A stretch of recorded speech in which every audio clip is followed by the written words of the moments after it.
Cale Walker had seen his fair share of junk. It came with the job. Born and raised in the rusted underbelly of Earth's industrial wastelands, he had grease in his veins and fire in his soul. There wasn't a broken machine he couldn't fix, a shattered circuit he couldn't rewire. But this was something else. The alien wreckage lay before him like the decayed corpse of a forgotten titan. Twisted metal, charred plating, severed cables spilling their copper guts onto the dirt.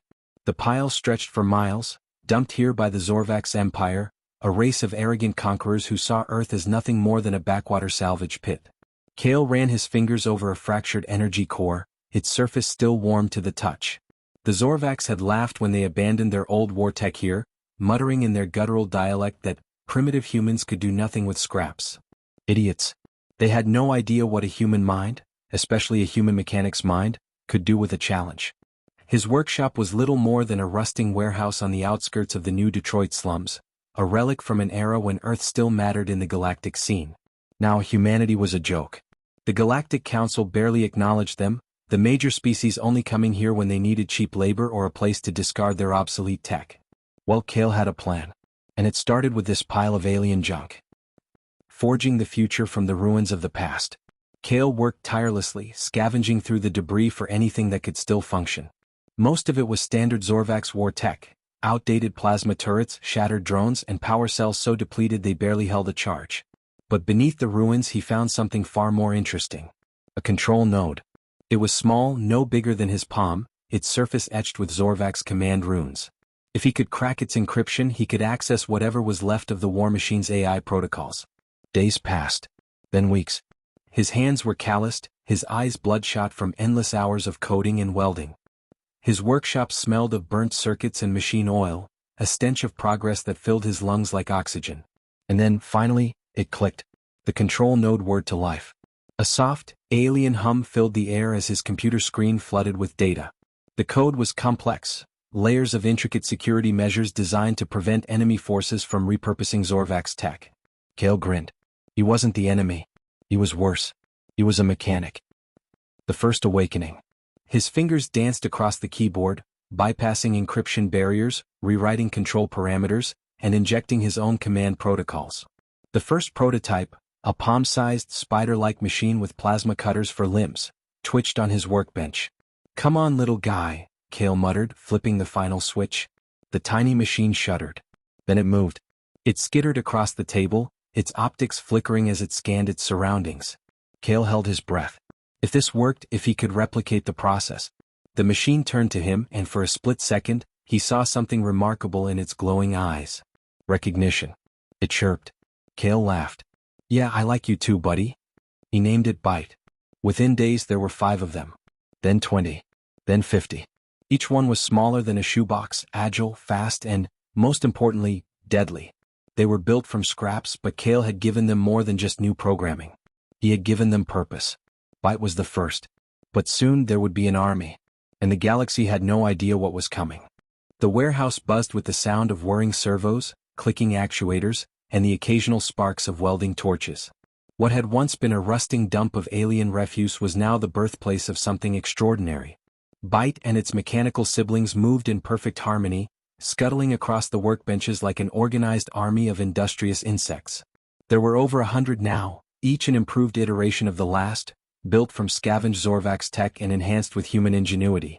Cale stood in the center of it all, arms crossed, sweat dripping from his brow. He had done it. He had built a swarm. And now, it was time to test them. First field test, the black market battle. New Detroit wasn't just a haven for Earth's discarded poor, it was also a hub for the black market trade of alien tech.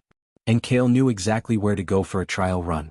The Grinder's Den was a repurposed factory deep in the slums, where smugglers, warlords, and rogue scientists gathered to buy and sell whatever illicit alien artifacts they could get their hands on. If Cale wanted real combat data, this was the place to get it. Dressed in his usual grease-stained coveralls, Cale entered the underground facility, the stale air thick with the scent of oil, sweat, and desperation.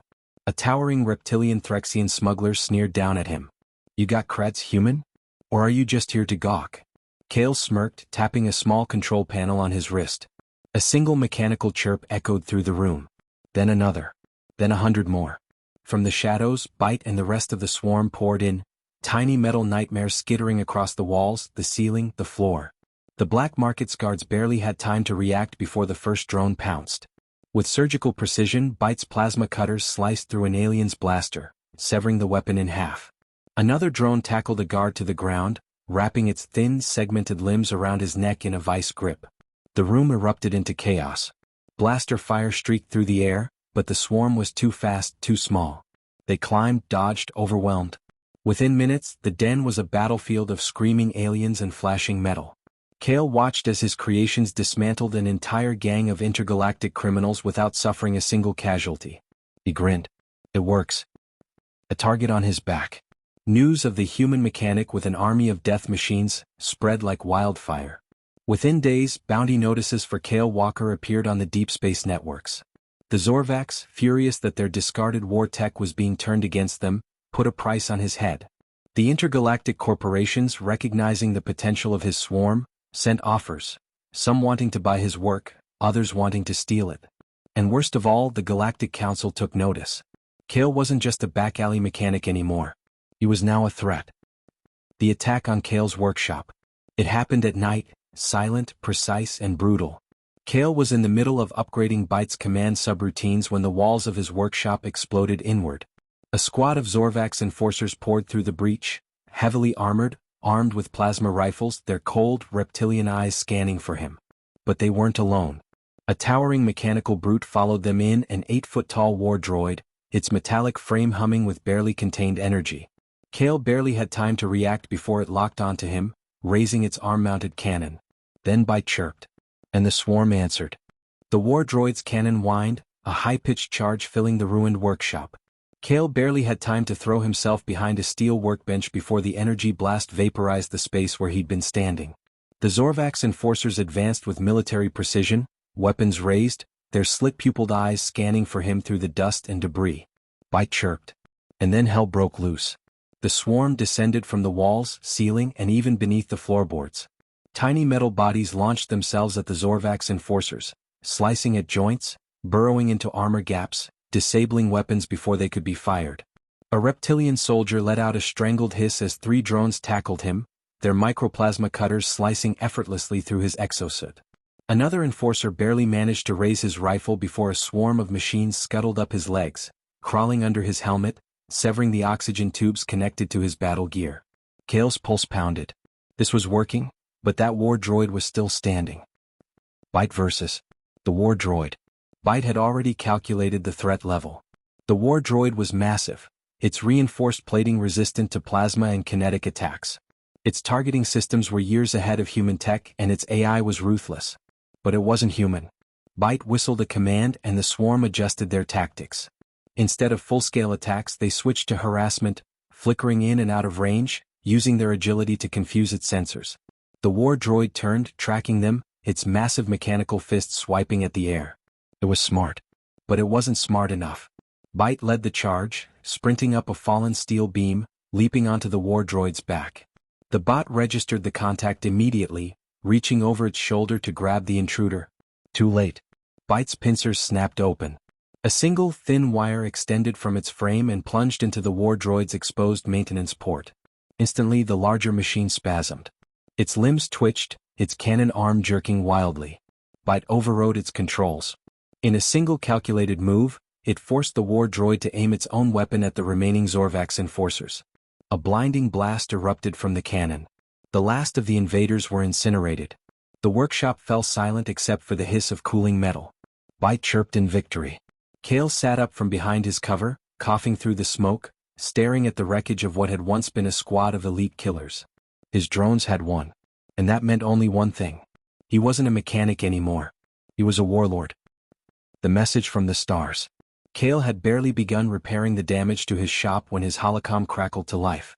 A deep, synthetic voice filled the room. Human, we have seen what you have built. The Zorvax are coming in force. You must leave now. Kale frowned. Who is this? A friend. One who knows that the swarm must survive. Before he could respond, a series of red warning lights flashed across his console. Orbital scans. An entire Zorvax battleship had just entered Earth's atmosphere. They were coming for him. And this time it wouldn't be a small squad. Kale grinned, wiping the sweat from his forehead.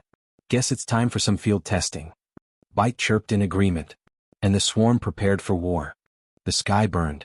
Through the cracked windows of his workshop, Kale saw the Zorvax battleship descending, its thrusters churning up a storm of fire and dust. Towering war machines dropped from its underbelly, hitting the ground with seismic force. The Zorvax weren't taking chances this time. They had sent an army. Kale wiped his hands on his grease-stained jumpsuit, took a deep breath and turned to Bite. You ready, buddy? Bite chirped. The sound was sharp, determined. Kale grinned. Good. A wave of movement rippled through the workshop. The swarm, his swarm, stirred from their hiding places, emerging from the walls, the ceiling, the crawl spaces beneath the floor. Thousands of tiny, lethal machines, each tuned to perfection. The Zorvax had come to wipe them out. But they had no idea what they had just walked into. First blood. The Zorvax force spread across the scrapyard, weapons primed, infrared scanners sweeping for movement. They expected resistance but not from anything alive. Kale watched from his monitor as the lead soldier, a hulking brute in exo-armor, raised a fist to signal the advance. A single drone darted out from the shadows. The soldier barely had time to react before the drone exploded, a tiny, targeted detonation that bypassed his shields and sent his armor into catastrophic failure. He collapsed, twitching as his own systems fried him from the inside out. Then the swarm attacked. They poured out like liquid metal, scuttling over the ground, leaping through the air, burrowing into armor joints. The Zorvax tried to fight back, but their weapons weren't designed for enemies this small, this fast, this deadly. A soldier screamed as a dozen microsaws tore into his exposed throat. Another stumbled, swiping at his leg as a drone crawled inside his armor and detonated. The battlefield turned into chaos. And Kale, standing safely in his workshop, controlled it all. The warlord of scrap. The Zorvax command ship loomed overhead, its cannons glowing with plasma energy. They had realized their mistake. They had underestimated him, underestimated humanity. Now they were going to burn the entire scrapyard to the ground. Bite beeped an urgent warning. The ship's main cannon was powering up. Kale exhaled. Yeah, I see it. He pressed a button. Across the battlefield, hidden launchers burst from the ground. Jury-rigged missile pods, built from scavenged alien tech, locked onto the warship. With a sharp whistle from Bite, the missiles fired. They tore through the sky, spiraling toward their target. The Zorvax ship's shields flared, but Kale had designed these warheads specifically to crack alien defenses. The first wave exploded against the hull, weakening the shielding matrix. The second wave punched through. The warship convulsed as explosions bloomed along its surface. Flames erupted from its engines and then, with a final, thunderous detonation, it began to fall. Kale watched, arms crossed, as the mighty Zorvax battleship collapsed from the sky, crashing into the wasteland with enough force to shake the earth. For a long moment there was silence. Then Bite chirped. Kale smirked. Yeah, that went well. The aftermath. Word spread fast. The Zorvax weren't invincible. Their technology wasn't unbeatable. A single human, armed with nothing but scrap and ingenuity, had brought down a warship and an entire strike force. Other humans, other worlds started reaching out. They wanted drones. They wanted weapons. Kale was no longer just a mechanic. He was the mechanic. And the galaxy? It was about to learn what happened when you underestimated humanity. The end. Loudspeaker enjoyed the story? Subscribe to The Void Narratives for more epic sci-fi adventures.